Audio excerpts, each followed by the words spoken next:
परम पूज्य गुरुदेव, वंदनीय माता जी से प्रार्थना करते हुए आइए आज की कक्षा का शुभारंभ करते हैं। ओम भूर्भुवः स्वः तत्सवितुर्वरेण्यं भर्गो देवस्य धीमहि धियो यो नः प्रचोदयात्।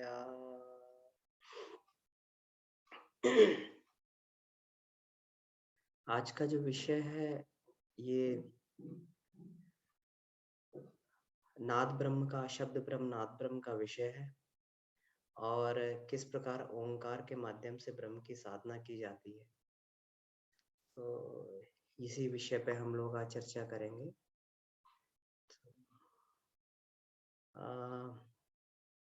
ठीक है, मुझे लग रहा है मेरी आवाज आ रही है। अगर नहीं आ रही है तो आप बता दीजिएगा।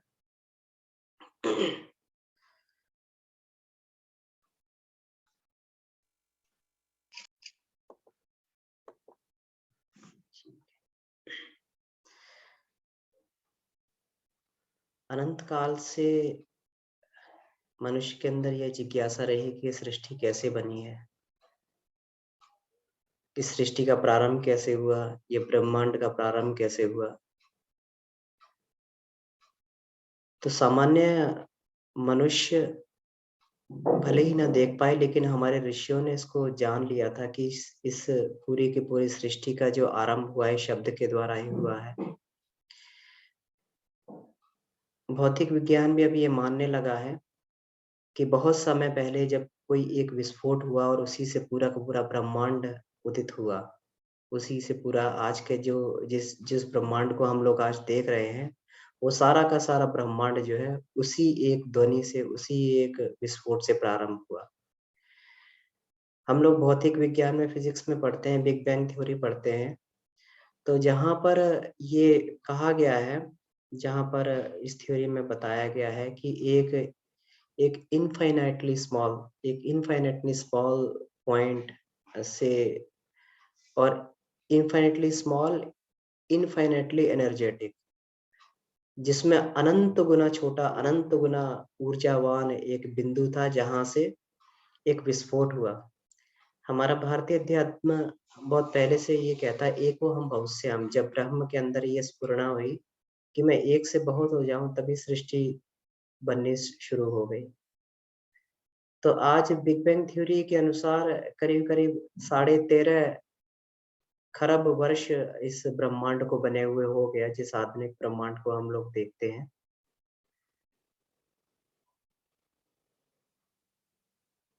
तो इस ब्रह्मांड की सृष्टि, तो फिजिक्स भी, भौतिक विज्ञान भी सतत अपने इसमें खोज में लगा हुआ है। किस ब्रह्मांड का उद्गम किस तरीके से खोजा जाए, किस तरीके से इसको किस तरीके से इसको देखा जाए कि ब्रह्मांड की शुरुआत कैसे हुई थी और ब्रह्मांड चल कैसे रहा है, कैसे गतिमान है।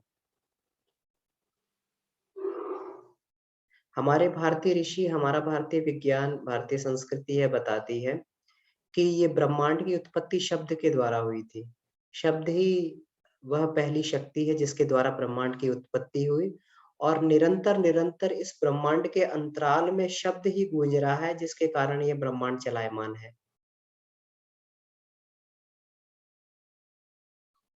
तो जिस ब्रह्म को, जिसको हम ब्रह्म कहते हैं, जिस शक्ति को, जिस एक शक्ति को हम लोग कहते हैं कि जिससे सारा संसार ये पैदा हुआ है, जिसको अचिंत्य बोला गया, अगम्य बोला गया है, अगोचर बोला गया है, वह पर ब्रह्म परमात्मा किस प्रकार से प्रकट होता है। तो हमारे ऋषि, तत्वदर्शी ऋषि ये बोलते हैं कि वह शब्द के द्वारा सबके ऊपर प्रकट होता है। सृष्टि से पूर्व क्या था?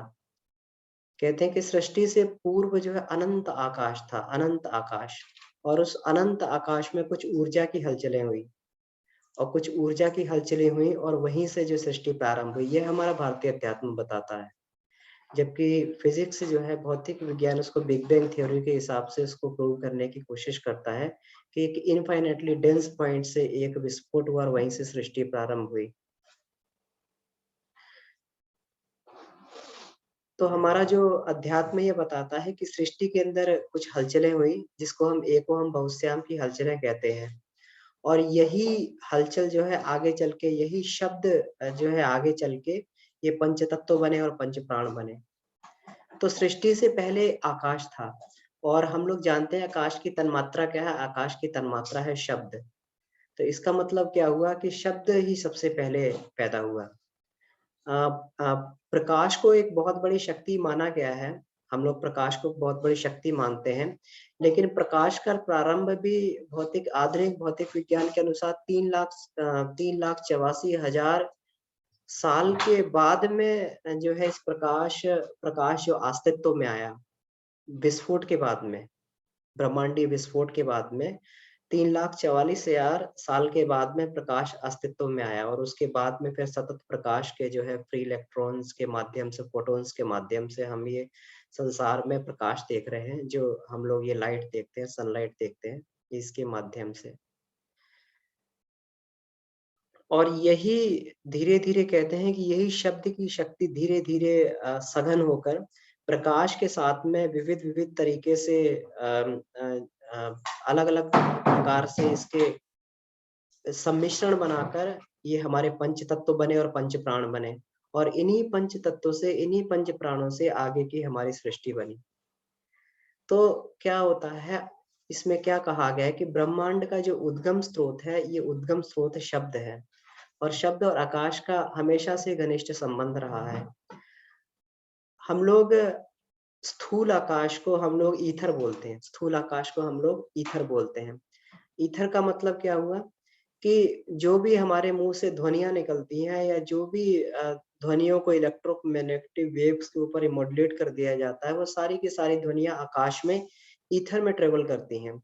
हम लोग जानते हैं, कंप्यूटर साइंस पढ़ते हैं, नेटवर्क पढ़ते हैं, डाटा कम्युनिकेशन पढ़ते हैं, तो ईथर शब्द की बार-बार चर्चा आती है, ईथरनेट की चर्चा बार-बार आती है। तो ईथर का मतलब क्या हुआ? जहाँ पर शब्द की तरंगें, जहाँ पर गतिमान रहती हैं, प्रवाहित होती हैं, और ये कहाँ गतिमान रहती हैं? स्थूल आकाश में गतिमान रहती हैं। तो ये अनंत आकाश में शब्द जो है हमेशा गुंजायमान रहता है, और शब्द एक ऐसी शक्ति है कि जो कभी नष्ट भी नहीं होता, क्योंकि शब्द एक ऊर्जा, विशुद्ध ऊर्जा का स्वरूप है। हमारा विज्ञान मानता है कि ऊर्जा को कभी भी नष्ट नहीं किया जा सकता, इसको अलग-अलग रूपों में परिवर्तित किया जा सकता है, जो हम प्रतिदिन ये इसमें देखते रहते हैं। अपने फिज़िक्स के, अपने भौतिक विज्ञान के, अपने साइंस के, विज्ञान के सिद्धांतों में भी ये पढ़ते रहते हैं कि ऊर्जा का रूपांतरण होता है। विद्युत ऊर्जा जो है ये इसमें प्रकाश में भी बदल जाती है, ताप में भी बदल जाती है, मैकेनिकल ऊर्जा में बदलती है, कई प्रकार की ऊर्जाओं में जो है ये हमारी ऊर्जा बदलती रहती है। तो ये इसको जो है ध्वनि को एक बहुत बड़ी शक्ति माना गया है, और इसमें ये कहा गया है कि ध्वनि के साथ प्रकाश के वियोगों के कारण ही तत्वों और प्रवाहों और चेतनाओं का अनुभव हुआ है, चेतनाओं का उद्भव हुआ है। तो इसी कारण इसको शब्द को जो है सृष्टि का आधार माना गया है, जिससे सृष्टि पैदा हुई और जिसके द्वारा ये गतिमान भी है, उस शब्द को ही हम लोग ब्रह्म कहते हैं। अब बात आती है कि अगर ये शब्द वास्तव में सृष्टि का उद्गम स्रोत है, तो इस शब्द का प्रारंभिक स्वरूप क्या है? तो इस शब्द का प्रारंभिक स्वरूप नाद विज्ञान के अनुसार, अनाहत विज्ञान के अनुसार, इसको शब्द के प्रारंभिक स्वरूप को ओम माना जाता है, ओम। और ओम एक स्वाभाविक पूर्णता का शब्द है। जब भी मनुष्य का पेट जब भर जाता है, तो उसके अंदर से एक उसके नाभि से अंदर से एक जब डकार आती है, तो डकार की आवाज़ भी ओम की तरीके से होती है। तो ओम क्या है? ओम एक पूर्णता का शब्द है। अंदर से उसके ध्वनि होकर और कंठ में जाके वो ध्वनि निकलती है। तो इसका मतलब क्या हुआ कि हमारे नाभि से शक्ति जब निकलती है, तो वो कंठ से होकर ध्वनि के माध्यम से परिवर्तित होकर वो ओम की ध्वनि के रूप में ओम की ध्वनि के रूप में हम लोगों को सुनाई देती है। ये ओम की ध्वनि बिल्कुल उसी तरीके से होती है जिस प्रकार कांस्य के एक पात्र पर या प्लेट पर जब एक हथौड़ी का प्रहार किया जाता है, तो उसपे एक टन की ध्वनि निकलती है, टन की ध्वनि निकलती है, एक घंटी की ध्वनि निकलती है। हम लोग ये आरती जब करते हैं, आरती में बार-बार घड़ियाल बजाते हैं। तो ये घड़ियाल बजाने का मतलब भी है ये बार-बार ओम की साउंड को, ओम की ध्वनि को प्रोड्यूस करना, ओम की ध्वनि को पैदा करना, क्योंकि ओम ही ईश्वर का स्वघोषित नाम है, जिसको हम लोग कहते हैं तस्य वाचकः प्रणवः, जिसको महर्षि पतंजलि ने कहा है कि ईश्वर का स्वघोषित नाम है तस्य वाचकः प्रणवः।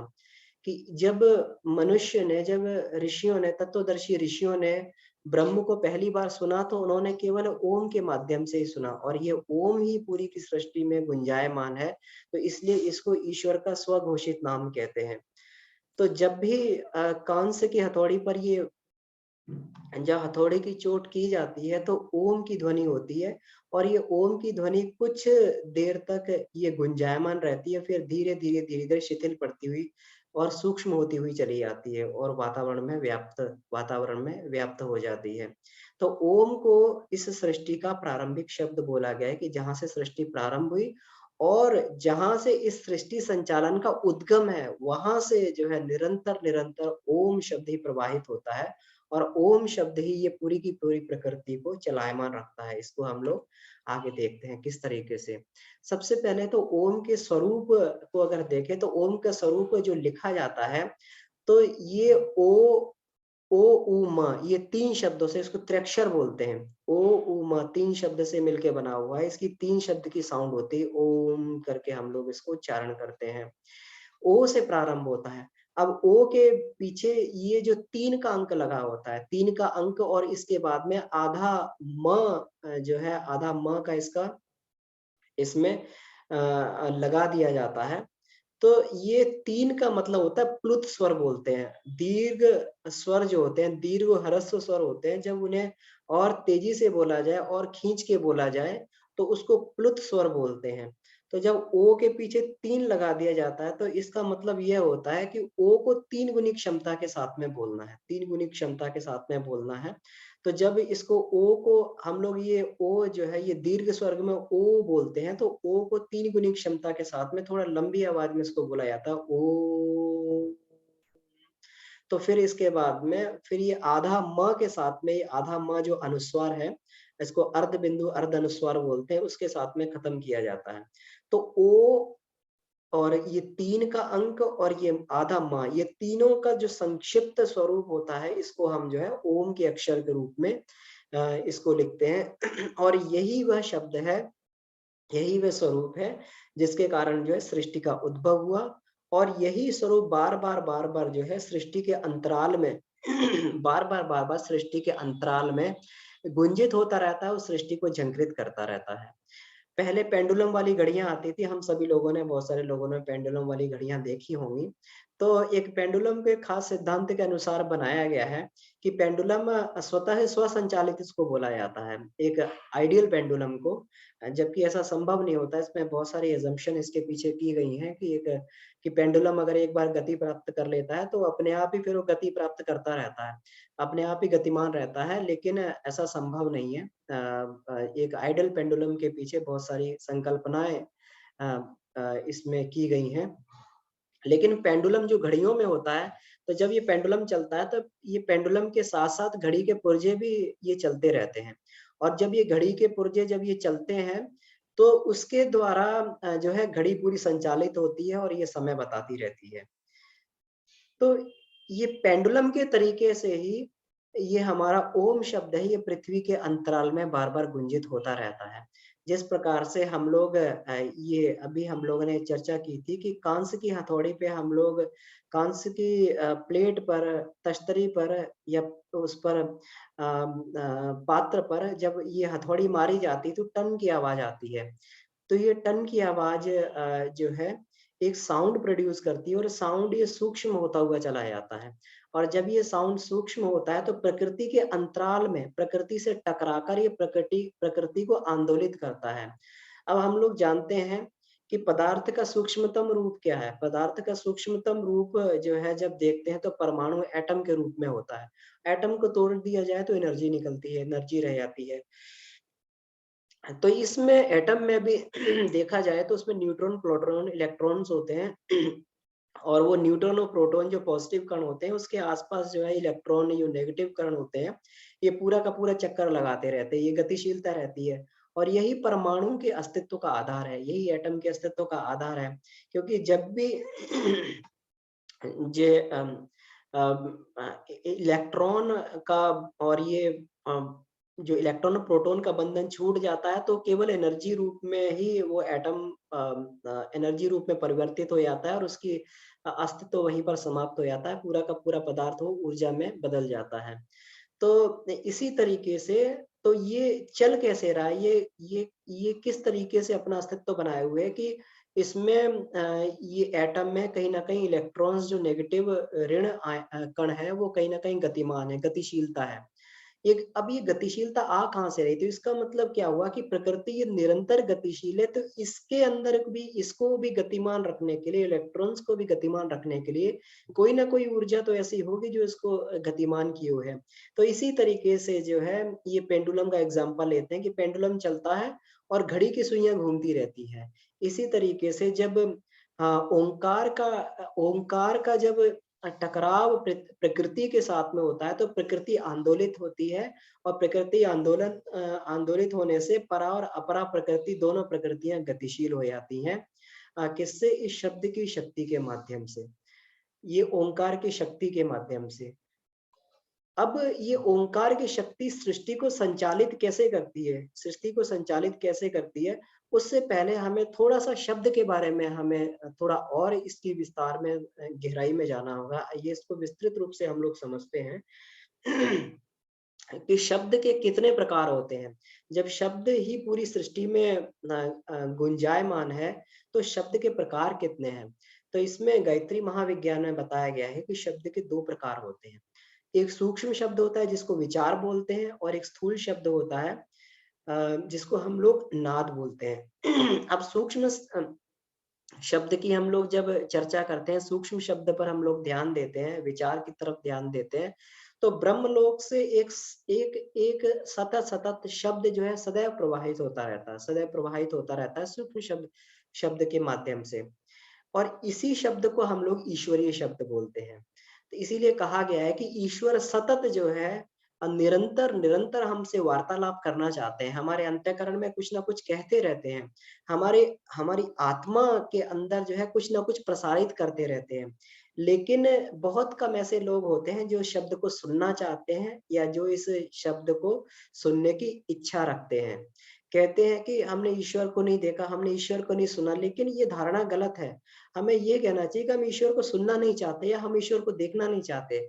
जो व्यक्ति ईश्वर को सुनना चाहता है, जो देखना चाहता है, वो अपने आप को जब अंतर्मुखी ध्यान करके अपने आप को जो है उस शब्द की धारा के ऊपर केंद्रित करता है, तो वो ईश्वर से आने वाली दिव्य धारा, ईश्वर से आने वाली सतत स्वर लहरियाँ उसकी पकड़ में आने लगती हैं और वो ईश्वर के संदेशों को सुनने लगता है। हमारे माता-पिता, स्थूल माता-पिता, हम लोग जानते हैं, कभी भी हम लोग कुछ करते हैं तो हमारे माता-पिता कुछ न कुछ हमें बताते रहते हैं। जीवन में हम लोग छोटे से लेकर बड़े तक जब भी बड़े होते हैं, तो माता-पिता हमें बताते हैं, "बेटा अभी ये करो, बेटा अभी ये करो, ये तुम्हारे लिए अच्छा है, ये तुम्हारे लिए बुरा है, तुम्हें ऐसा करना चाहिए, तुम्हें उस तरीके से करना चाहिए, इस तरीके से जीवन में चलना चाहिए।" तो ये बहुत सारी चीज़ें जो है माता-पिता बताते रहते हैं क्योंकि उनके अंदर एक ये टीस होती है कि हमारी संतान हमेशा खुशी रहे, हमारी संतान हमेशा खुश रहे, हमारी संतान हमेशा सुखी रहे, उसको किसी प्रकार से कहीं कोई कष्ट ना आए। तो इस तरीके से माता-पिता बताते रहते हैं। तो ईश्वर जो हमारा परम पिता है, तो वो क्या हमें कुछ बताएगा नहीं? वो हमें सतत बताता है। वो तब भी बताता है जब हम सो रहे होते हैं, तब भी वो हमें बताता रहता है। कुछ लोग स्वप्न के माध्यम से जो है भविष्य का पूर्वाभास कर लेते हैं। कुछ लोगों को स्वप्न के माध्यम से दिशा-धाराएँ मिल जाती हैं। कुछ लोगों को तो स्वप्न के माध्यम से उनकी उलझनों के समाधान मिल जाते हैं। जो मैक्स प्लांक थे, उन्होंने जब प्लांक की थ्योरी उन्होंने दी, तो उनको पूरा का पूरा जो है प्लैंक की थ्योरी उनको उसमें दिखाई दी, सपने में दिखाई दी। उनके पिता ने, उनके दादा ने आके उनको सपने में पूरी की पूरी थ्योरी उनको समझाई। तो बहुत सारे ये हमें ये स्वप्न में मिल जाते हैं। तो स्वप्न में कौन बोलता है? वही ईश्वरी वाणी जो है हमारे अंदर गुंजायमान होती है, आत्मा उसको सुनती है। आत्मा उसको सुनती है। अब आत्मा जब उसको सुनती है तो आत्मा के नजदीक सबसे नजदीक अंतराल होता है हमारा अंतर्मन, जिसे अंतःकरण बोलते हैं। तो अंतःकरण जो आत्मा के नजदीक होता है, तो अंतःकरण अपनी दिव्य इंद्रियों के द्वारा उस वाणी को सुन लेता है। तो जो व्यक्ति उस वाणी को सुनना प्रारंभ कर देते हैं, तो उन्हें हमेशा सतत ईश्वर की गाइडेंस मिलती रहती है। इसीलिए ईश्वरीय उपासना इसीलिए नहीं की जाती कि वह जो है भगवान जो है उनकी स्तुति गाएंगे और वो प्रसन्न हो जाएंगे, हमें सारी चीजें देंगे। ईश्वरीय उपासना ईश्वर के पास में इसी इसी तरीके से समर्पित होकर बैठा जाता है कि उनसे हमें दिशा निर्देश मिले, और उनके दिशा निर्देशों के अनुसार जो है फिर अपने आप जीवन की शुरुआत करें, अपने जीवन की प्रारंभ करें। तो वो विचारधारा, ईश्वरीय विचारधारा निरंतर हमारी आत्मा से टकराती रहती है, हमारी आत्मा से कुछ कहती रहती है। और जो व्यक्तियों अपनी आत्मा के ऊपर चढ़े हुए कषाय कल्मशों को हटा लेते हैं, मल आवरणों को हटा लेते हैं, उनको वह आवाज बहुत बहुत ही स्पष्ट सुनाई देने लगती है, और वह जो है ईश्वर के अनुसार अपने जीवन को चलाकर अपने जीवन में बहुत ही जल्दी-जल्दी अपने जीवन में भौतिक और आध्यात्मिक दोनों तरह की प्रगति करने लगते हैं। तो ये सूक्ष्म शब्द की बात हुई। अब आता है स्थूल शब्द। तो स्थूल शब्द होता है नाद, और ये नाद भी 2 तरीके का है। नाद नाद के बारे में क्यों जानना है? क्योंकि ओंकार शब्द को अनाहत नाद बोला गया, अनाहत नाद। तो उससे पहले हमें नाद को जानना ज़रूरी है कि नाद होता क्या है? तो नाद 2 तरीके का होता है, एक आहत नाद होता है, एक अनाहत नाद होता है। तो नाद होता है मतलब ध्वनि, नाद होता है कि मतलब साउंड, साउंड। अब ये साउंड जो है आहत भी होती है, अनाहत भी होती है। आहत साउंड या आहत शब्द वह होता है जो किसी 2 वस्तुओं के टकराने से पैदा होता है। जो किसी ऊर्जा के आकाश में टकराने से पैदा होता है, उसको आह शब्द बोलते हैं। और जिसकी फ्रीक्वेंसी 20 से 20,000 के बीच में होती है, 20 से 20,000 हर्ट्ज तक जिसकी फ्रीक्वेंसी होती है, और हमारे कान के पर्दे उसको सुन लेते हैं और आंदोलित होते हैं, तो उसको जो है आहत नाद बोला गया है। ये शब्द जो हमें सुनाई देते हैं, इसको हम लोग वैखरी वाणी भी बोलते हैं। अभी मैं बोल रहा हूँ, आप लोग सुन रहे हैं। तो ये क्या है? ये वैखरी वाणी है, आहत नाद है।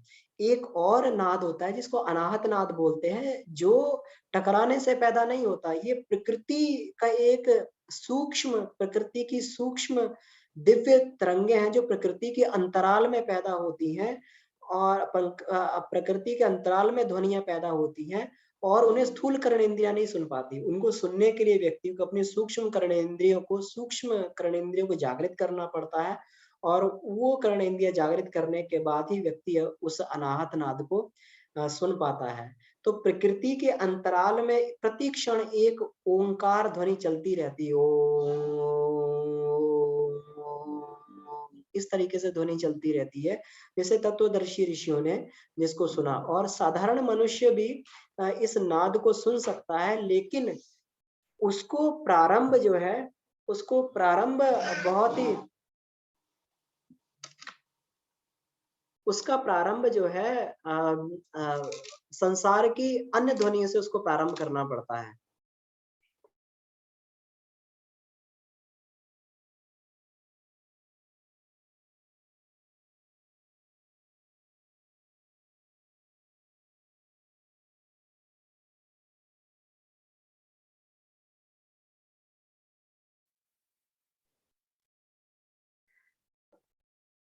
तो प्रकृति के अंतराल में ये ओम ओम ओम ओम ध्वनि होती रहती है, लेकिन इस ध्वनि को भी सुना जा सकता है। लेकिन यह नाद श्रवण की बहुत ही उच्च अवस्था है, जहाँ पर व्यक्ति अपने अंतःकरण का इतना परिष्कार कर लेता है, उसको ये ध्वनि सुनाई देती है।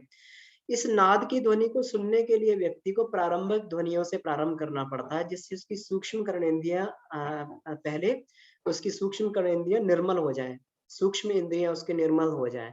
तो कहते हैं कि इसका प्रारंभ जो है शरीर के अंदर जो सूक्ष्म शब्द हमेशा हमेशा पैदा हो रहे हैं, उसको सुनने के माध्यम से जो है इसका प्रारंभ नाद श्रवण का प्रारंभ किया जाता है।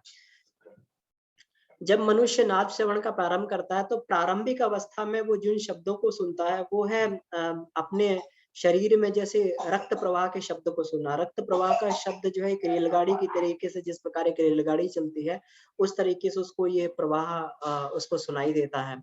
उसके अंदर जो रस पक रहे हैं, तो रस पकने का उसको चटकने की तरीके से उसको जो है उसका शब्द का उसको ध्वनि सुनाई देती है। तो ये अंदर के गुप्त शब्द जो है हमारे अंदर निरंतर इतना शोर हो रहा है, इतना अंदर एक बड़ा कारखाना चल रहा है कि जिसको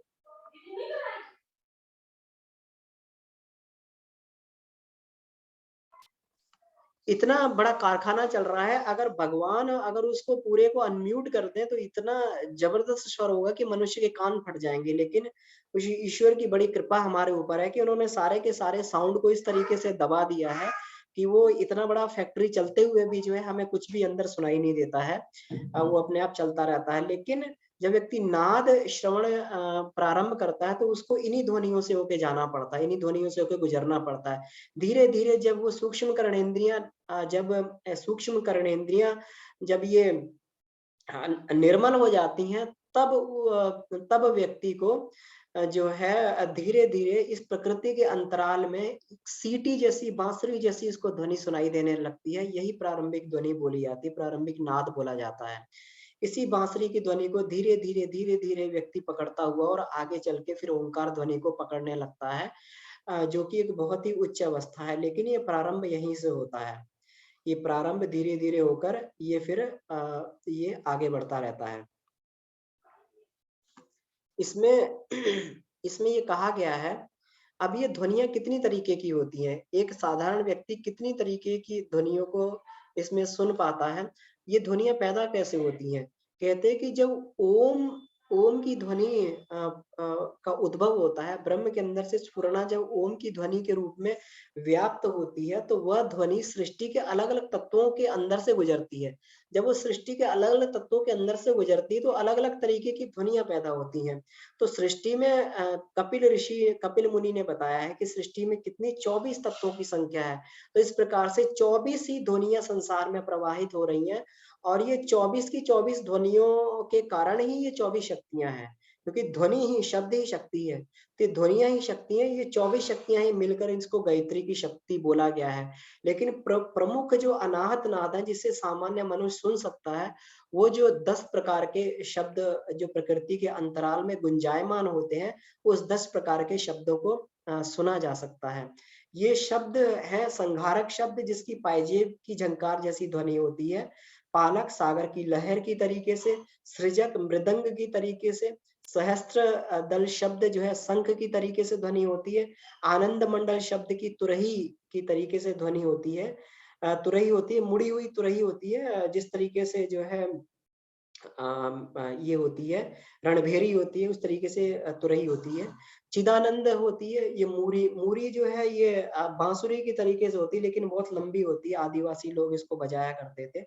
तो ये मुरी की तरीके से ध्वनि होती है। सच्चिदानंद जो शब्द है ये बीन के तरीके से इसकी ध्वनि होती है। अखंड शब्द है, इसकी सिंह गर्जना की तरीके से। अगम शब्द है, इसकी नफीरी होती है, जिसे शहनाई भी बोलते हैं, शादी में बजाई जाती है। और अलख शब्द की ध्वनि बुलबुल की तरीके से होती है। तो ये प्रमुख अनाहत शब्द हैं, जो ये व्यक्ति, सामान्य व्यक्ति भी ये थोड़े से अभ्यास के बाद इसको सुन सकता है। अब इसके बाद में ये बात आती है कि शब्द का प्रकटीकरण किस प्रकार से होता है और ये किस तरीके से हमें कैसे शब्द ये प्रवाहित करता है। तो हम लोग जो ये कहते हैं गायत्री माता की स्तुति में हम लोग ओम आयात वरदे देवी त्र्यक्षरे ब्रह्मवादिनी गायत्री छंदसा माता ब्रह्म योने नमोस्तुते। त्र्यक्षरे ब्रह्मवादिनी बोला गया है, मतलब त्र्यक्षर किसको बोलते हैं, ओम शब्द को ही त्र्यक्षर बोला गया है। 3 शब्दों से मिलकर बना है, 3 अक्षरों से मिलके बनाया है, तो इसको त्र्यक्षर बोलते हैं। और जो ये त्र्यक्षर का प्रकटीकरण करती है उसे ब्रह्मवादिनी, ब्रह्मवादिनी मतलब जो ब्रह्म का प्रकटीकरण करती है, जो ब्रह्म के बारे में बताती है। तो ये त्र्यक्षर ब्रह्म को जो शक्ति बताती है उसी को गायत्री बोलते हैं। इसीलिए गायत्री को चारों वेदों की माता बोला गया, देव माता बोला गया है, क्योंकि इसी के द्वारा ही ब्रह्म का प्रकटीकरण होता है। गायत्री को ब्राह्मी शक्ति बोलते हैं और इसी के द्वारा व्यक्ति ब्रह्म का साक्षात्कार करता है। तो अगर हमें ओम तक पहुंचना है तो ओम तक पहुंचने के लिए हमें पहले उन स्थूल ध्वनियों को पकड़ना पड़ता है, उन 24 शब्दावलियों को पकड़ना पड़ता है और उस पकड़ के बाद में व्यक्ति धीरे धीरे उस अनाहत श्रवण की तरफ चलने लगता है, अनाहत ब्रह्म की तरफ चलने लगता है और उस दिव्य वाणी को सुनने लगता है।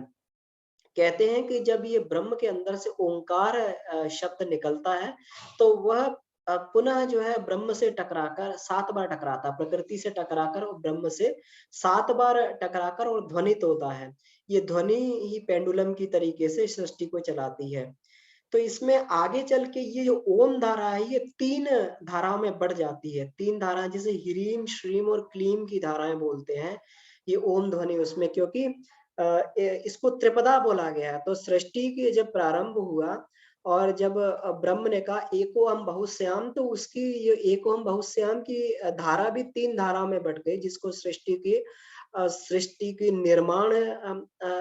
निर्माण करने वाली धारा, पालन करने वाली धारा और संहारक धारा बोला गया। और ये तीनों धाराएं फिर आगे 8-8 धाराओं में फिर विभक्त हो गई। ये क्या था? ये पूरा का पूरा अनाहत साउंड ही था, अनाहत शब्द ही था, जो आगे चल के त्रिपदा में विभक्त हुआ। त्रिपदा भी आगे चल के फिर 8-8 पदों में विभक्त हो गई और ये कुल मिला के 24 शक्तियां, ये 24 तत्वों के आधार पर, जिसे महामुनि कपिल ने ये 24 तत्व बोला है, तो 24 तत्वों से 24 प्रकार की प्रकृति से टकराकर ये ओम ध्वनि 24 शब्दों में विभक्त हो गई और वो 24 शक्तियां ही संसार की प्रमुख शक्तियां हैं जो पूरे के पूरे संसार को ये चला रही हैं। अब अपने स्थूल शरीर के माध्यम से हम किस प्रकार से उन 24 शक्तियों को पकड़ते हैं? हमारे ये स्थूल शरीर में 24 अलग-अलग जो ग्लैंड्स बनी हुई हैं, 24 अलग-अलग ग्रंथियां बनी हुई हैं। ये 24 रिमोट कंट्रोल हैं जो 24 शक्तियों को, ब्रह्मांडी शक्तियों को पकड़ते हैं। जब ये 24 ब्रह्मांडी शक्तियां जब मनुष्य जब इनसे संपर्क स्थापित कर लेता है तो धीरे-धीरे वो उसके उद्गम स्रोत की तरफ वो पहुंचता हुआ चला जाता है। वो ओम की तरफ पहुंचता हुआ चला जाता है।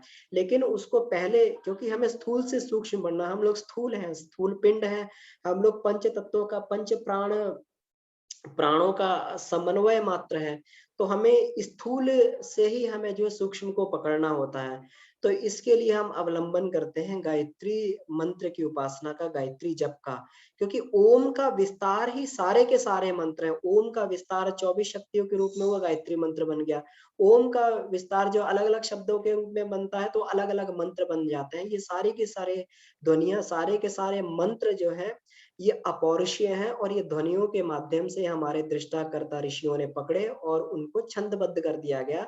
और इस छंद को हम लोग जो है अपनी वाणी के द्वारा, अपने अंतःकरण के द्वारा, अपने मुख के द्वारा, अपनी जिह्वा के द्वारा, अपने तालु के द्वारा, अपने दंतोष्ठ के द्वारा, अपना जो है मूर्धा के द्वारा, ये हम इन छंद को जो है बार-बार इसको रिपीट करते हैं और ये छंद हमारे पूरे शरीर में जो है गुंजायमान हो जाता है। किस प्रकार से? उस प्रकार से जिस प्रकार से हम लोग जो है सितार के तार को एक जगह झंकार करते हैं और पूरा तार झंकृत हो जाता है और जहां-जहां उसको दबाया जाता है वहां-वहां वो अलग-अलग तरीके की ध्वनियों को पैदा करता है। इसी तरीके से हमारे शरीर में ये सहस्त्रार में ये ओंकार की ध्वनि है, ये पूरे के पूरे शरीर में 24 ध्वनियों के रूप में व्याप्त रहती है और इस 24 ध्वनियों के रूप में अगर हमें इसको पैदा करना है तो ये अलग-अलग ग्रंथियों के माध्यम से हमें इस दिव्य स्वर को पैदा करना पड़ता है। तो जब हम लोग उपांशु जप करते हैं, तब जब जीभ हिलती है, जब ये मुख में अलग-अलग भागों से टकराती है तो पूरे शरीर में झंकार पैदा होती है। इन और झंकार पैदा होती तो जो तंतु, जो नाड़ियां इन हमारे मुख से होकर इन ग्रंथियों तक गई हैं, वो नाड़ियां झंकृत होती हैं और झंकृत होके उन ग्रंथियों पर जाकर दबाव बनाती हैं और वो ग्रंथियां भी धीरे-धीरे झंकृत होने लगती हैं। जब वो ग्रंथियां झंकृत होती हैं तो एक एक पर्टिकुलर, जिसको बोलते हैं, एक विशिष्ट क्रम का स्वर वहां से पैदा होता है। जिस प्रकार से सप्त स्वर होते हैं, सप्तक होते हैं, अलग-अलग रीड को दबाने से अलग-अलग आवाज निकलती है, उसी प्रकार अलग-अलग ग्रंथि को दबाने से अलग-अलग प्रकार की अनाहत ध्वनि उसमें से पैदा होती है, अलग-अलग प्रकार का कंपन पैदा होता है। ये पूरा का पूरा जो है 24 जो कंपन मिलकर एक वैदिक स्वर बनाते हैं और ये वैदिक स्वर जो है अपने उद्गम से पैदा होकर कहते हैं कि पृथ्वी गोल है। कोई भी वस्तु एक जगह से पैदा होगी और वो निरंतर चलती जाएगी तो वापस अपने उद्गम पे ही पहुँच जाएगी। गोल को घूम के जो है उसी पॉइंट पे वापस आ जाते हैं। तो ये ये ध्वनियाँ पूरे के पूरे जो वैदिक ध्वनि जो हमारे अंदर से पैदा हुई है, ये पूरे के पूरे ब्रह्मांड का चक्कर लगाकर वहाँ की शक्तियों को खींचकर और फिर जो है पुनः अपने साधक के उद्गम स्रोत पर आ जाती है, जिसको हम लोग क्या बोलते हैं, जिसको हम लोग जो है ये अलग-अलग शक्तियों के माध्यम से जो है अलग-अलग हम इसमें अलग-अलग ग्रंथियों की शक्तियों को प्राप्त करने लगते हैं। पूरे उद्गम से चलकर पूरी प्रकृति का चक्कर लगा के और दोबारा अपने उद्गम स्थान पर ये वैदिक लहरी आने लगती है। तो जिस ओम से जिस से हम नाद से हम संपर्क जोड़ना चाह रहे थे, जिससे साधारण मनुष्य अगर संपर्क नहीं जोड़ पाता है नाद के माध्यम से, तो वो जो है मंत्र चैंटिंग के माध्यम से उस ब्रह्म से अपना सायुज्यता स्थापित कर लेता है। उस ब्रह्म से जुड़ जाता है, गायत्री के माध्यम से उस ब्रह्म से जुड़ जाता है। लेकिन पहुँचता कहाँ है? पहुँचता वहीं पर है, वो ओंकार ध्वनि पर और ओंकार से भी परे जो है जब व्यक्ति पहुँच जाता है, जब ओंकार से भी परे उसकी पहुँच हो जाती है, तो वहाँ पर जो है उसको कैवल्य में जाकर वहाँ पर स्थापित हो जाता है, जिसको केवल ब्रह्म बोला गया है और यहीं पर उसको पूर्णता प्राप्त होती है। तो धीरे-धीरे व्यक्ति इसीलिए आत्मा को धनुष और ओंकार को धनुष और आत्मा को तीर बोला गया है और लक्ष्य को ब्रह्म बोला गया है। तो अगर हम अपने लक्ष्य पर पहुँच सकते हैं, तो किस माध्यम से पहुँच सकते हैं? उस ओंकार के माध्यम से लक्ष्य पर पहुँचते हैं, लेकिन उस ओंकार तक पहुँचने के लिए व्यक्ति को अलग-अलग माध्यम से स्थूल माध्यमों से गुज़रना पड़ता है और जब पूरे विश्व में व्याप्त शक्तियों के समुच्चय को व्यक्ति धीरे-धीरे अपने अंदर आत्मसात करने लगता है, तब वह जाके ब्रह्म को पूर्णतः अपने अंदर धारण कर पाता है, तब वह ब्रह्म को पूर्णतः अपने अंदर आत्मसात कर पाता है। तो ये ब्रह्म जो है इस ब्रह्म का प्रकटीकरण कैसे होता है? क्योंकि ब्रह्म जो है अज्ञेय है, अजन्मा है, अलग है, अगोचर है, वो किसी तरीके से पकड़ में नहीं आता है। लेकिन व्यक्ति फिर भी ब्रह्म के साथ में अपनी साझेता बिठाता है। किस प्रकार से? उन 24 शक्तियों के माध्यम से, 24 गुणों के माध्यम से ब्रह्म के साथ में अपनी साझेता बैठाता है। तो जिस प्रकार से व्यक्ति के अंदर जिन-जिन गुणों की अधिकता बढ़ने लगती है, तो सोचना चाहिए उस शक्ति को ब्रह्म की उस शक्ति को हमने अपने जीवन में धारण कर लिया है। तो ये इसमें से लेकर याद तक जो 24 अक्षर बताए हैं, 24 अक्षरों की 24 ग्रंथियाँ हैं और ये 24 ग्रंथियों पर जब दबाव पड़ता है, तो 24 वहाँ से शक्तियाँ पैदा होती हैं, 24 गुण पैदा होते हैं और वो गुण व्यक्ति के अंदर धीरे-धीरे आने लगते हैं। अगर किसी व्यक्ति के अंदर वो गुण आ रहे हैं, तो गुणों का मतलब क्या है? उसके साथ ब्रह्म की सायुज्यता उतनी ही उसके साथ में बैठ गई है। तो ये दोनों तरीके से हम लोग जो है उस ओंकार रूपी, नाद रूपी ब्रह्म से अपनी सायुज्यता बिठा सकते हैं। इसको नाद के माध्यम से भी व्यक्ति पकड़ सकता है, लेकिन जब व्यक्ति वो उच्च स्तर के योगी जो हैं इस माध्यम से नाद के माध्यम से पहुँच पाते हैं क्योंकि ओंकार को पकड़ना जो है ये एक बहुत ही सूक्ष्म एक नाद है और इस सूक्ष्म नाद को पकड़ने के लिए व्यक्ति को बहुत ही अंत्य परिष्कार, अंत्य साधना करनी पड़ती, तब वो जो है उस नाद को पकड़ पाता है। सामान्य मनुष्य जो है धीरे-धीरे करके सामान्य ध्वनियों को सुन के या फिर सामान्य ये उपांशु चैंटिंग के माध्यम से अपने अंदर से ध्वनियों को पैदा करके उस ब्रह्म तक पहुँचता है, उस ब्रह्म के साथ में अपनी सहजता बैठा सकता है। तो नाद ब्रह्म और शब्द ब्रह्म के आधार पर हम लोगों ने इसकी चर्चा की कि ब्रह्म के साथ में हम लोग किस प्रकार से सायुज्यता बैठा सकते हैं और ओम का हमारे सृष्टि में क्या महत्ता है, किस प्रकार से जो है सृष्टि ओम के द्वारा चलायमान है। तो ठीक है, तो इसको हम लोग जो है यहीं पर समाप्त कर सकते हैं। अ, तो जितना भी मुझे समझ में आया गुरुदेव की इसमें बात से, तो मैंने इसमें जो है प्रकट करने का प्रयास किया। तो किन्हीं का कोई प्रश्न हो या कोई और भी अपने अनुभव को व्यक्त करना चाहते हो तो उसमें अपना अनुभव जोड़ सकते हैं। जी, भैया प्रणाम। प्रणाम जी। बहुत अच्छा भैया। ये ना मतलब ओम का, इसको भी 2-3 बार इस रिकॉर्डिंग को सुनूँगी। और बड़ी सारी चीज़ें आप बोल रहे थे ना, तो दिमाग में साथ में चल रही थी कि जैसे आप बोले ना कि कपिल मुनि ने बोला कि 10 वो सुन सकते हैं, और नेचर कैसे चल रहा है, मतलब जब ध्वनि के भरोसे चल रहा है तो कैसे चल रहा है। तो तुरंत दिमाग में आया कि पत्तियां हिलती रहती हैं, समुद्र नदियां चल रही हैं। तो ये जो आप आवाज बता रहे थे कि ऐसी आवाज आती है, ऐसी आवाज आती है, तो मुझे भी लग रहा था जो नेचर के साथ जो चीजें हैं ना, वही शायद इन ध्वनियों को बनाती रहती हैं। और जो लोग बहुत अंतर्मुखी होते हैं, उनको देखिए एकांत में बैठ के सुनने का मन करता है। तो शायद ये चीज़ यही है क्या, जहाँ मेरा दिमाग गया, तुरंत इमीडिएट आपके बोलते ही वहाँ पे पहुँची कि हर चिड़िया की और उसकी आवाज़ अलग-अलग होती है।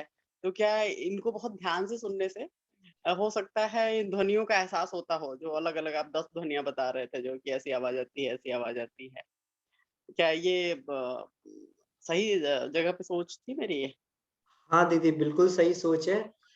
एकांत में बैठ के इसकी प्रैक्टिस जो बताई गई है, एकांत में बैठ के और जहाँ कम प्रकाश की मात्रा हो, कानों में जो है ये कुछ कॉटन वगैरह इसमें लगा लेते हैं ताकि बाहर की ध्वनि ना आए।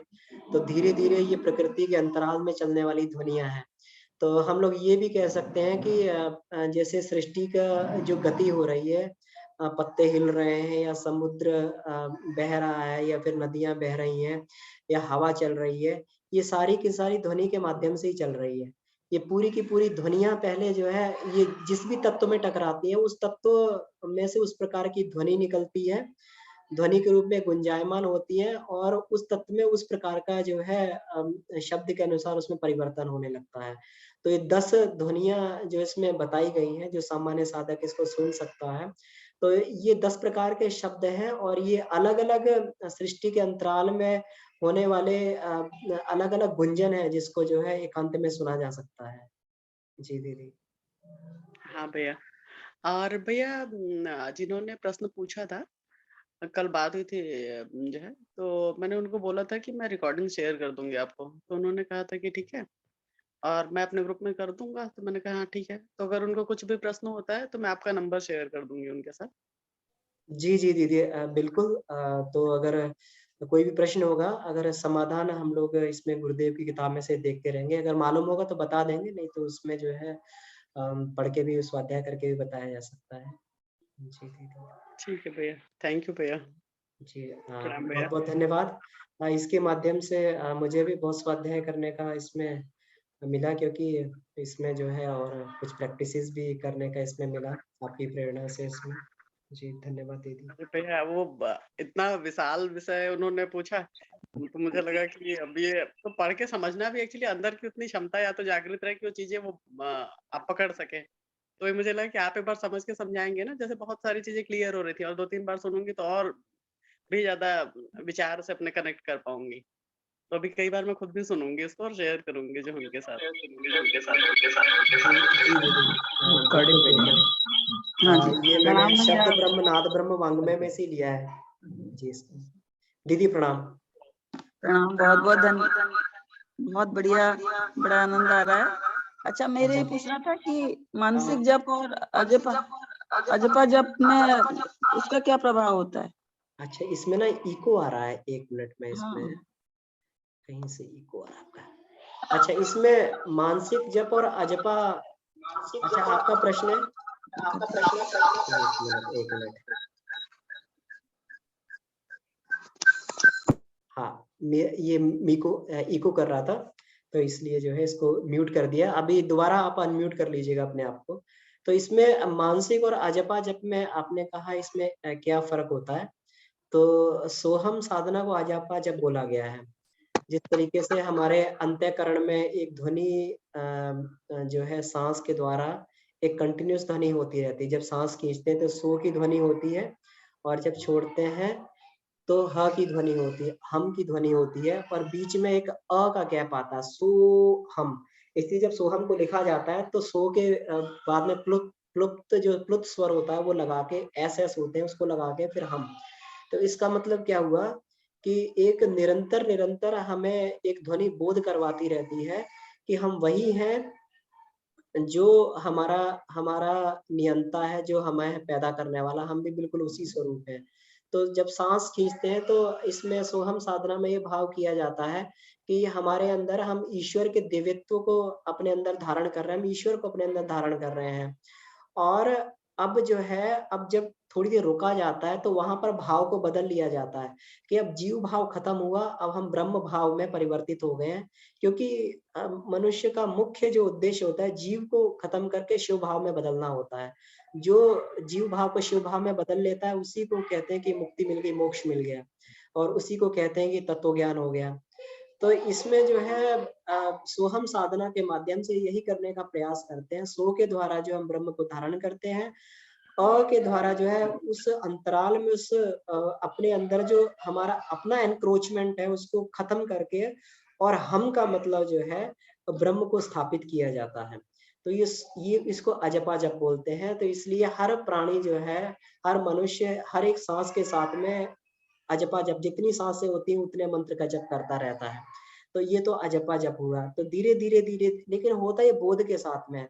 अब व्यक्ति सांस ले रहा है तो उस स्थिति में जब तक उसको बोध नहीं होगा, जब तक उसके साथ में ये बोध नहीं जुड़ेगा कि मैं ही ब्रह्म का अंश हूँ और ब्रह्म मेरे अंदर व्याप्त है, तो जब तक ये बोध नहीं आएगा तब तक वो उसकी सांसों का क्रम जो है अजपा जप नहीं बनेगा।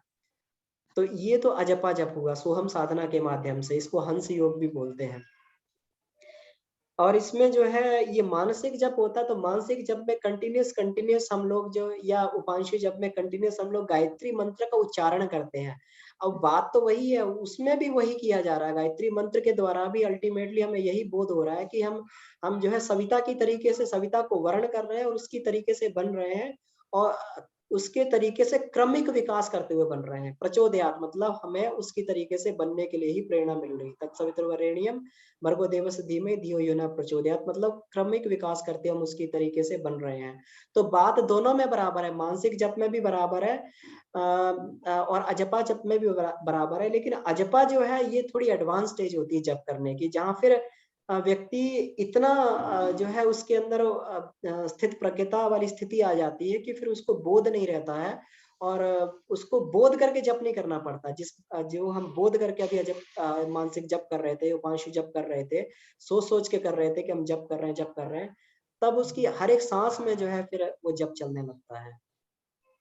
हाँ जी, थैंक यू भैया। एक चीज और थी कि जो मानसिक जब अपने आप ही चलता रहता है जैसे, तो उसका इफेक्ट भी उतना ही पड़ेगा बॉडी पर, या ब्रह्म से जुड़ने का जो हम माला या उसके थ्रू करते हैं बराबर होगा या फर्क होगा, क्या होगा? नहीं, बराबर ही होगा। बराबर इसलिए होगा क्योंकि कुछ स्थान ऐसे होते हैं, या फिर कुछ स्थान विशेष के प्रभाव से, या फिर अपने जो है अंतःकरण के परिष्कार के प्रभाव से जो है मानसिक कई लोगों की मानसिक जप की प्रक्रिया स्वसंचालित हो जाती है। बहुत सारे लोग जो रात में जप करते हुए सोते हैं, रात में जब भी नींद खुलती है तो उनका आंतरिक जप चल रहा होता है, और जब भी वो लोग जो उठते हैं तो उनके अंदर एक आंतरिक जप चलता रहता है। तो सबकॉन्शियस माइंड में कहते हैं ना कि जब हम लोग प्रैक्टिस करते हैं तो प्रैक्टिस करते करते कोई चीज इतनी सबकॉन्शियस माइंड में फीड हो जाती है कि फिर उसको जो है उसको चैतन्य रहते हुए करने की आवश्यकता नहीं पड़ती, उसे सबकॉन्शियस माइंड उसको अपने आप एग्जीक्यूट करता रहता है। तो जो अपने अंदर स्वसंचालित प्रक्रिया होती है, मानसिक जप की प्रक्रिया होती है, तो उसका भी उतना ही फायदा मिलता है, उसका भी उतना ही बेनिफिट मिलता है जितना अजपा जप का मिलता है। अच्छा, मैंने वो शांति कुंज में एक बार पूछा था, तो एक भाई साहब बताने लगे कि वो मानसिक जब तो ब्रह्मांड में चले जाता है प्राणियों के भले के लिए। मैंने कहा अच्छी बात है, और भी अच्छा वो तो ये बिल्कुल, वो तो बात सत्य है ही, क्योंकि लेकिन पैदा तो अंतःकरण से ही हो रहा है, वो अंतःकरण से पैदा हो रहा है, तो वो ब्रह्मांड में जाएगा, ब्रह्मांड में जाएगा, लेकिन ब्रह्मांड से लौट के आपके पास जरूर आएगा वो, क्योंकि अच्छा कोई उसका, भी, हाँ, वो हाँ तो जो उसका उसका शरीर पर रिफ्लेक्सिव और एक्शन मन होगा। पर, या हाँ शरीर मन पर ब्रह्म से जुड़ने का वो सेम इफेक्ट होगा बिल्कुल कि इफेक्ट अगर, होगा। हाँ थैंक यू, बहुत ही बढ़िया। और ओम का अगर जब ओम चलता रहे, या कई बार अनंतनाद वो कान में बंद करके, तो कुछ ऐसी जैसी कई तरह की जैसी ध्वनियां सुनाई पड़ती हैं, तो उसकी प्रैक्टिस करेंगे तो? हाँ, उसकी प्रैक्टिस करेंगे धीरे धीरे तो आगे आगे चल के जो है फिर वो ध्वनियां पूरी व्यक्ति पकड़ने लगता है उसके क्योंकि व्यक्ति क्यूरियस होता है, वो चाहता है कि चीज़ निकली कहाँ से? तो धीरे-धीरे, धीरे-धीरे फिर वो कहता है कि ये ध्वनि कहाँ से आ रही है? उसका फॉलो करते फिर वो ओंकार अनाहत नाद ध्वनि तक पहुँच जाता है, उसको फॉलो हाँ, करते-करते। उसके बहुत फायदे हैं। अगली बार आप डिटेल में बताइएगा अनाथ नाद का क्या-क्या इफेक्ट होता है बॉडी पर और क्या-क्या, और खुद ही जी, चल जी। पड़े तो उसको समझने के तरीके क्या हैं। बहुत जी, अच्छा जी, लग जी। रहा है। धन्यवाद जी, बहुत-बहुत। जी। जी, जी, इसमें युग ऋषि का गुरुदेव का धन्यवाद है। मैंने तो बहुत कम उसमें पढ़ा हाँ, जाना उसमें शब्द ब्रह्म, गुरुदेव का नाद तो ब्रह्म है में ही उन्होंने अगेन। बहुत डिटेल में गुरुदेव ने लिखा है। तो हम लोग जो है उसमें से स्वाध्याय करके और भी उसमें से क्रीम निकाल सकते हैं। जी, तो प्रणाम सभी को प्रणाम। जी, जी, टाइम प्रणाम। रह गया, बस एक छोटा सा बेसिक सा क्वेश्चन था जी, जी, जी। कि जैसे ये जो अभी आंटी बता रहे थे कि ब्रह्मांड में मानसिक जब आप जो बोल रहे थे, तो मुझे ऐसा लग रहा था कि जब आपने शुरू किया कि शब्द कभी मरता नहीं है, ब्रह्मांड में चलता रहता, चलायमान रहता है, ये हम सब जानते हैं। तो हम उपांशु जब जब करते हैं तो हम सिर्फ अपने लिए कर रहे हैं ना। अगर हम बोल के करेंगे तो मुझे लगता है कि वो सबके भले के लिए होगा। मतलब मुझे ऐसे ये बेसिक सा क्वेश्चन माइंड में आ रहा है। जी, जी, जी। तो इसमें दीदी इस तरीके से होता है जब आप उपांशु जब कर रहे हैं, तो आपके अंतःकरण में वो बॉम्बार्डिंग कर रहा है जाके, अंतःकरण में जो है विस्फोट पैदा कर रहा है। और जो आपकी 24 ग्रंथियाँ फिर वहाँ से जो है झंकृत होके वो स्वर पैदा करने लगती हैं। और जो वाइब्रेशंस होती हैं वो कंटीन्यूअसली फिर जो है ये ब्रह्मांड में ही जाती हैं वाइब्रेशन अल्टीमेटली। ब्रह्मांड में जाती हैं और ब्रह्मांड में जाके वो घूम के फिर जो है वो शक्तियों को सजाती शक्तियों को इकट्ठा करने लगती है क्योंकि चुंबक होती है। अब चुंबक को जो है आप घुमाइए तो लोहे के कण जहाँ पे भी पड़े होंगे उससे चिपक जाएँगे अपने आप। तो इसी तरीके से जो है वो जहाँ पे भी जाएँगी तो अपने साथ में अपनी सजाती शक्तियों को चिपका के या उस तरीके के विचारों को चिपका के फिर आपके पास आ जाएँगी। तो उससे जो है आपके आस-पास उन वाइब्रेशन से जो आपके दिमाग से निकल रही हैं, वो जो व्यक्ति उन वाइब्रेशन के संपर्क में आएगा, उसके दिमाग में भी जो है जो है उसके दिमाग को भी वो विचारिक तरंगें प्रभावित करेंगी। तो उपांशु जप जो है वो व्यक्ति विशेष को तो प्रभावित करता ही है, साथ में उसके वातावरण को भी प्रभावित करने लगता है धीरे-धीरे। अगर वो व्यक्ति अकेला भी घर पे अगर वो जप कर रहा है, तो उसके अंदर से जो क्योंकि मस्तिष्क जो है हमेशा इसका रेडिएट करता रहता है, थॉट्स को रेडिएट करता रहता है। कुछ भी चीज़ आपके अंदर चल रही है तो रेडिएशन ज़रूर होगा। कोई भी चाहे नकारात्मक, सकारात्मक भाव है, वो हमारे अंदर चल रहा है तो दूसरे तक ज़रूर पहुँच जाएगा वो रेडिएट ज़रूर होगा। तो कहीं पे भी किसी स्थिति में भी वो हमारे अंतःकरण तक नहीं रहता है, वो हमारे अंतःकरण में घूम के आता है, हमारे अंतःकरण को प्रभावित करता है, लेकिन वातावरण में ज़रूर चक्कर लगाता है वो। जी भैया। पर जो अगर हम बोल के करेंगे तो उससे क्या होगा? मतलब अगर हम जैसे उपांशु जप पे ही जोर दिया जाता है या मानसिक जप पे, बोल के गायत्री मंत्र बोलेंगे तो उसका क्या इम्पैक्ट रहेगा वातावरण पे?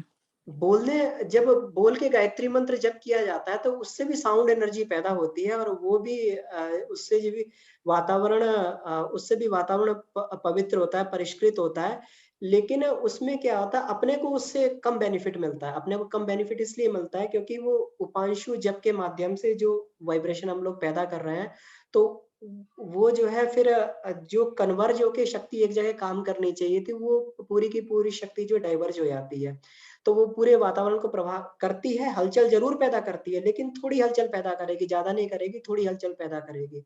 इसलिए समूह में जो है जब बोला जाता है गायत्री मंत्र तेज़ बोला जाता है, तो समूह में बोला जाता है, ताकि उससे सामूहिक शक्ति फिर जो है वो रेज़ोनेंस को पैदा कर सके, ब्रह्मांडीय कंपन को पैदा कर सके। और अकेले व्यक्ति को प्रभावित करने के लिए, अपने को प्रभावित करने के लिए उस शक्ति को कन्वर्ज करके फिर अपने अंतःकरण में उसको जो है प्रस्फुटित किया जाता है उपांशु जप के माध्यम से। भैया इसमें एक चीज और भी मैं भी क्लियर कर सकते हैं।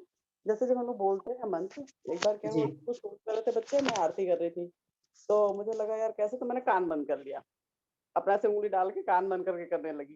तो जो मुझे लगता है मौन मानसिक वाले में और बोल के करने में डिफरेंस होता है। जब मैंने कान बंद करे ऊपर, तो ऐसे लगा तो सारे शब्द मेरे अंदर मुझे महसूस हो रहे हैं जी, और जी, ऐसे जी। जा रहे थे तो बाहर। तो मुझे लगता है जो मानसिक जप में और इसमें यही डिफरेंस आ जाता होगा कि बोलते होंगे तो एनर्जी सबके पास तक जाके वो थोड़ा सा डिफरेंट तरीके से प्रोसेस काम, ये इमीडिएट हो जी, सकता है काम करता हो, क्योंकि जी, जैसे ही जी, मैंने जी। कान बंद किया ना, मुझे अपनी सारी ध्वनि सुनाई पड़ने लगी। ऐसे बोलने से तो समझ आता है कि हम बोल रहे हैं, वो जैसा लग रहा था मैं सुन रही हूँ। सारा आरती में जो गा रही थी, चालीसा कर रही थी, वो मुझे सुन रहा था जो। तो जी, जी, मेरे जी। ख्याल से शायद मानसिक जप वाले में और उपांशु में ही डिफरेंस आता होगा हाँ, जैसा। बिल्कुल, बिल्कुल यही होता है दीदी कि वो शक्ति को कन्वर्ज करके जब आप अंदर हम उसको प्रवाहित करते हैं, तो फिर वो अलग-अलग पॉइंट्स को झंकृत करने लगती है, तो फिर वैसा फ़ील होने लगता है। हाँ भैया। जी भैया, थैंक यू। हाँ जी जी, दीदी, जी। Thank you.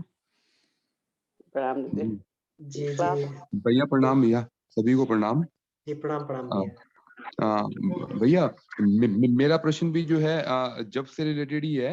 जी, ये मैं इस जाबालो दर्शन उपनिषद को मैं पढ़ रहा था, तो उसमें ऐसा आया कि उच्च अर्थात ऊंचे स्वर में किया जाने वाला जप की अपेक्षा उपांशु जप फुसफुसाकर किया गया सहस्त्र गुना श्रेष्ठ कहा गया। और उसी तरह उपांशु की अपेक्षा मानसिक जप जो है वो सहस्त्र गुना अधिक उत्तम कहा गया। उच्च स्वर से संपन्न किया गया जप सभी लोगों को भली भांति फल प्रदान करने वाला होता है।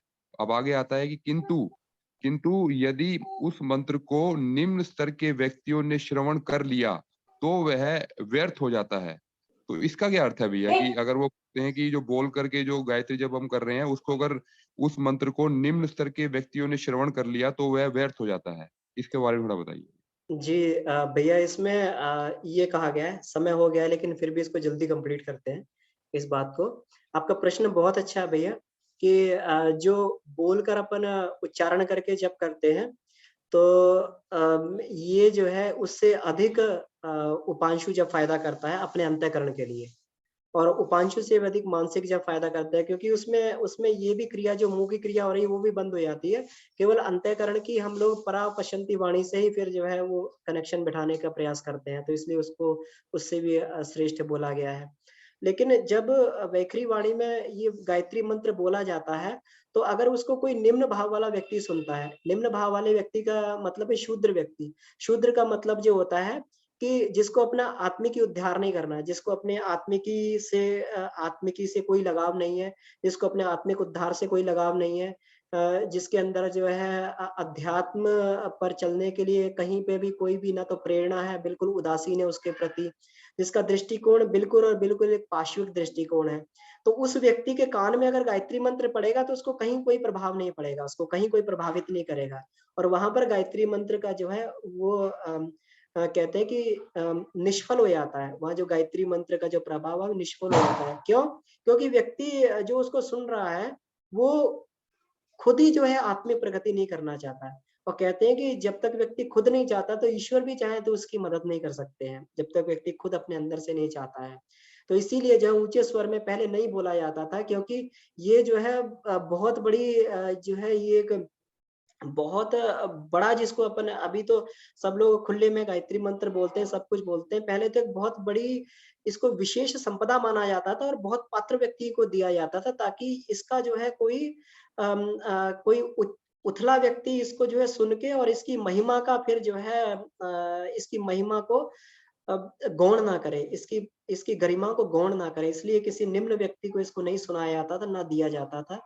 तो बहुत ही विशिष्ट व्यक्तियों को सुनाया जाता था और दिया जाता था, जो इसकी महिमा को समझते हों। तो यहाँ पर जो इसका कहा गया है कि इसका प्रभाव नष्ट हो जाता है, तो इसी सेंस में कहा गया है कि शूद्र व्यक्ति या पाश्विक सोच वाले व्यक्ति या निकृष्ट सोच वाले व्यक्ति अगर इस मंत्र को सुनेंगे तो ये मंत्र जो है फिर प्रभावकारी नहीं होगा। जी भैया। जी जी भैया, ठीक है भैया, धन्यवाद, समझ में आ जी, गया। इसमें गुरुदेव को एक कोट है शूद्र के बारे में, मैं आप में पोस्ट कर दूँगा इसमें ग्रुप में, तो उसमें और भी क्लियर हो जाएगा। जी जी, ठीक है भैया, ठीक है, जी धन्यवाद। भैया, ठीक है, बहुत-बहुत धन्यवाद। तो आज की कक्षा को यहीं समाप्त करते हैं। आप सभी का बहुत-बहुत धन्यवाद। इस चर्चा के माध्यम से मुझे भी बहुत कुछ सीखने को मिला। परम पूज्य गुरुदेव वंदनीय माता जी को नमन करते हुए आज की कक्षा को यहीं समाप्त करते हैं। ओम शांति, शांति, शांति। समाप्त।